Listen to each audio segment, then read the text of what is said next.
Caros amigos, mais uma vez me encontro aqui. Maria, semeando muito amor, muita paz, alguns conhecimentos espirituais. Estávamos falando sobre os bem-aventurados, dos quais Jesus, nas suas palestras, nos seus encontros com os apóstolos, o pessoal daquela época, ele falava por meio dessas parábolas, que eram como se fossem histórias mais fáceis para o entendimento do pessoal daquela época. E estamos falando sobre a nossa parte de... Nós falamos sobre bem-aventurados os aflitos, bem-aventurados os pobres de espíritos, né? E esse último, agora que nós estamos conversando, estávamos falando, continuando, e com palavras muito lindas de espíritos que se manifestaram naquela época, 1860, daí por diante. Bom, continuando, Jesus falava então estava se dizer sobre o escândalo. Então ele dizia: escândalos, se vossa mão é motivo de escândalo, cortai-a. Aquele que se escandalize, porém, a um desses pequeninos que crê em mim, melhor lhe fora que se pendurasse ao pescoço uma grande mó, que a mó é a pedra de moinho, e o lançasse ao fundo do mar. Ai do mundo por causa dos escândalos, porque é necessário que sucedam escândalos, mas ai daqueles homens por quem vem o escândalo. Ora, se tua mão ou teu pé te escandaliza, cortai-o fora de ti. Melhor te é entrar na vida manco ou aleijado, do que tendo duas mãos e dois pés lançados no fogo do inferno.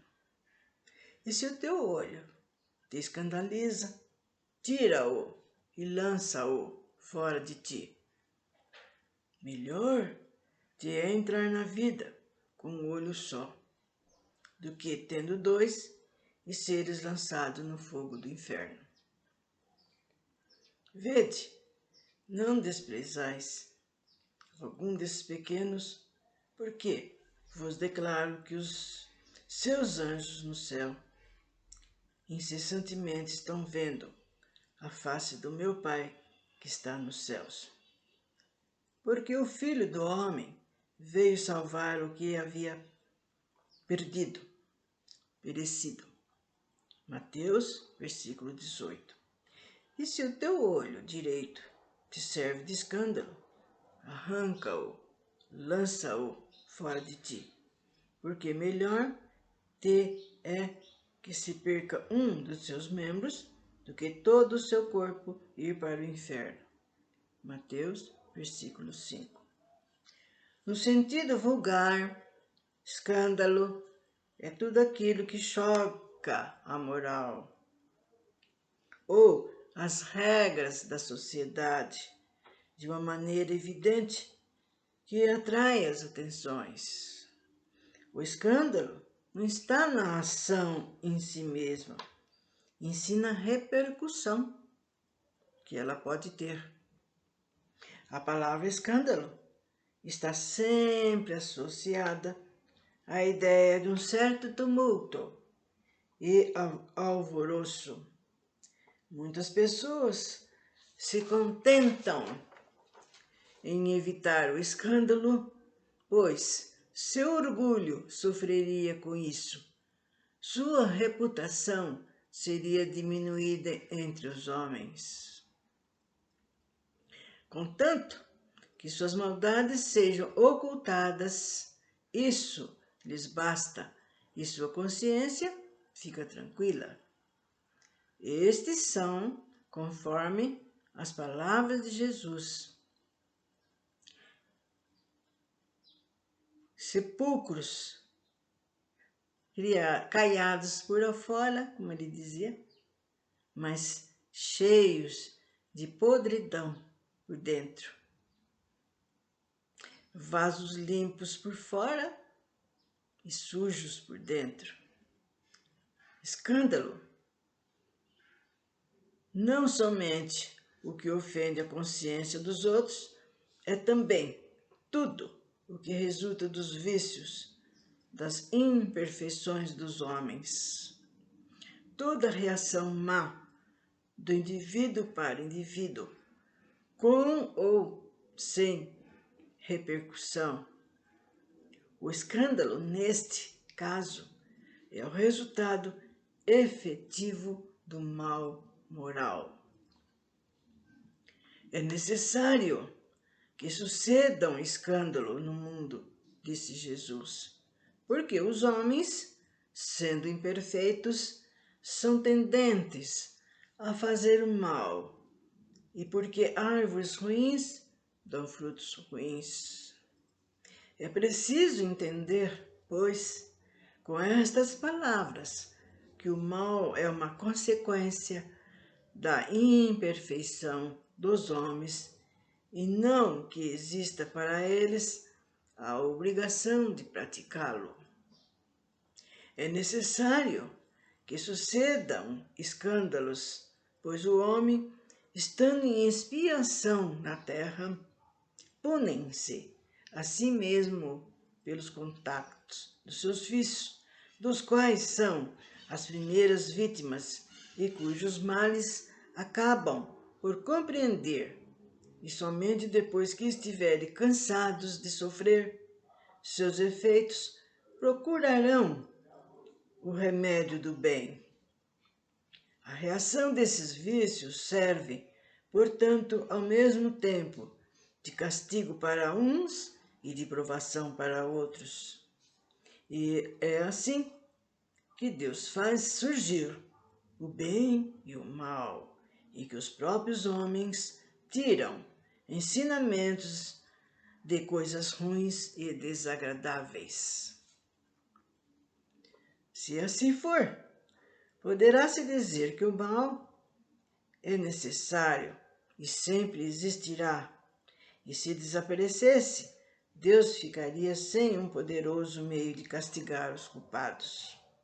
Portanto, é inútil procurar melhorar os homens. Mas se houvesse mais culpados, não haveria necessidade de castigo. Suponhamos que toda a humanidade fosse transformada em homens de bem. Ninguém procuraria de fazer mal ao próximo. Todos seriam felizes, porque seriam bons. Tal é o estado desse mundo evoluído, de onde o mal foi excluído. E assim será o estado da Terra, quando tiver progredido suficientemente. Mas enquanto alguns mundos avançam, outros se formam povoados por espíritos primitivos e que servem por outro lado, de moradia, de exílio, de lugar de expiação, para os espíritos imperfeitos, rebeldes,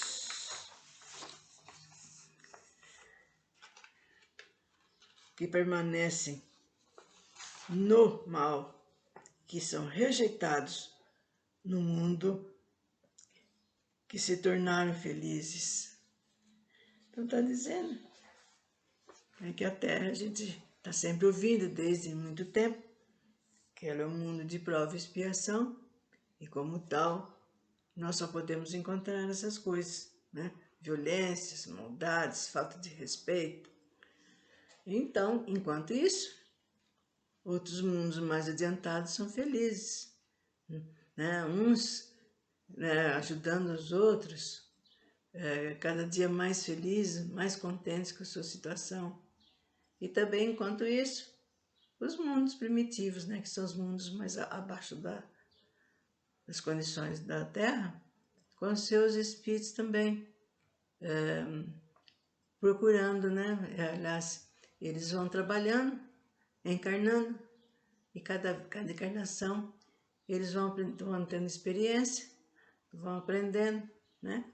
Só que aí, esses mundos primitivos, eles não fazem essas maldades, não tem ainda essas maldades do espírito que fazem no mundo de prova e expiação, né?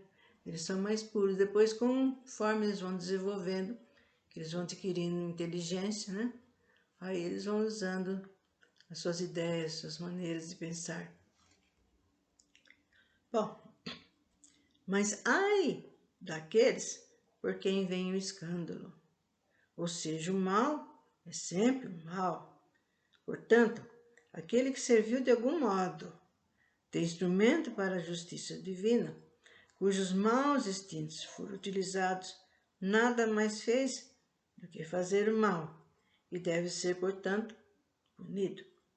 E desse modo, por exemplo, que um filho ingrato é uma punição ou uma gravação para o pai que o suporta. Talvez esse pai tenha sido mau filho, que fez seu pai sofrer e que está sofrendo como se fosse pena de talião.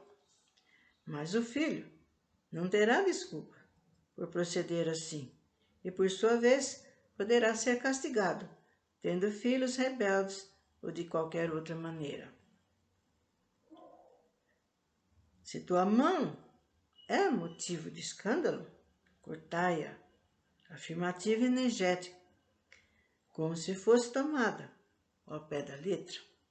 Significa simplesmente a necessidade de destruir em si todas as causas de escândalo, ou seja, todo o mal.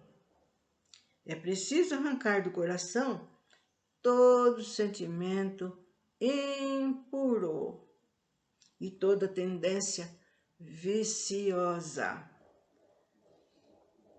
Seria melhor para o homem ter a sua mão cortada para que ela não sirva de instrumento de uma ação má. Será melhor ser privado de visão do que seus olhos servirem e para idealizar maus pensamentos.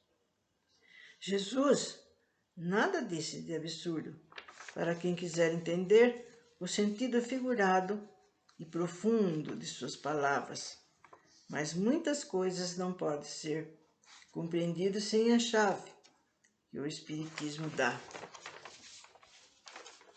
Então, vocês estão vendo, gente, quanta coisa nós estamos aprendendo por intermédio do Espiritismo, que nos está trazendo, né, por meio dos livros do Allan Kardec e também de muitos outros. Aqui temos nessa época nossa, muitos vieram com essa finalidade de fazer esses livros, né, de editar, que também trazem muitos conhecimentos bons. E às vezes até coisas mais que a gente nem pensava, nem idealizava. E com isso a gente agradece, que graças a essas leituras, graças a esses estudos, nós podemos compreender melhor, mesmo aquilo que Jesus disse por parábolas.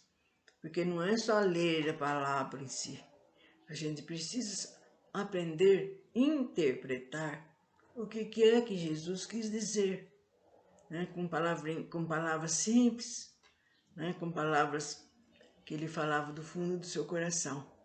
Falava para os apóstolos, falava para todos que se reuniam ali a seu pé para escutá-lo. Bom, vamos então ver algo mais agora aqui de um espírito, João o Evangelista. Muita gente já ouviu falar sobre ele. Então, naquela época, em Paris, em 1863. Então ele disse sobre deixai vir a mim as criancinhas, que é o que disse Jesus. Disse o Cristo, deixai vir a mim as criancinhas. Estas palavras sábias, em sua simplicidade, não continham apenas um chamamento dirigido apenas às crianças, mas especialmente àqueles que estacionam nos círculos inferiores, onde o infortúnio e a miséria desconhecem a esperança. Jesus atraía para si para os esclarecer. As criaturas adultas, mas que ainda estavam na infância, na inteligência da compreensão. Os fracos, os escravizados e os viciosos. Jesus não ensinaria nada às crianças que elas não pudessem entender, porque sob o domínio dos instintos da infância, que são um benefício, não entenderiam o ensinamento e não teriam vontade própria para o praticar. Jesus, que os homens fossem até ele, com a confiança daqueles pequenos seres, de passos vacilantes, cujo chamamento conquista para o seu coração das mulheres que são todas mães. As almas seriam, assim, envolvidas pela sua terra em misteriosa autoridade. Foi a tocha que ilumina as trevas, o clarim matinal que toca a alvorada. Ele foi o iniciador do espiritismo, que deve, por sua vez, chamar a si, não as criancinhas, mas os homens de boa vontade. A vigorosa ação foi iniciada. Não se trata mais de crer por crer, de obedecer maquinalmente. É preciso que o homem examine e siga-lhe a lei inteligente que lhe revelará que ele é universal. Meus bem-amados, é chegado o tempo em que os erros explicados se transformarão em verdades. Nós vos ensinaremos o verdadeiro sentido das parábolas e vos mostraremos a forte correlação que une o que foi ao que é. Eu vos digo em verdade, a manifestação espírita larga horizontes e eis aqui o seu enviado que vai resplandecer como o sol acima das montanhas. Isso que estava falando João Evangelista.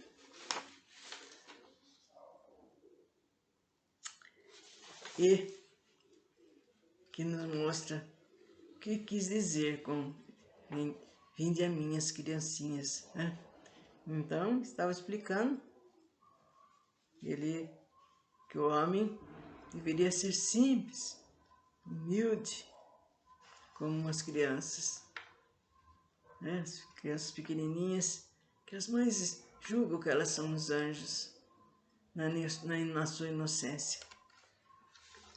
E como, mais uma vez, a gente dá graças por esses conhecimentos, a esses espíritos que tão de boa vontade vieram para nos, com suas palavras, nos mostrar aquilo que Jesus dizia naquela época. E assim agradecemos do fundo do nosso coração. Então, até a próxima, que Jesus nos abençoe.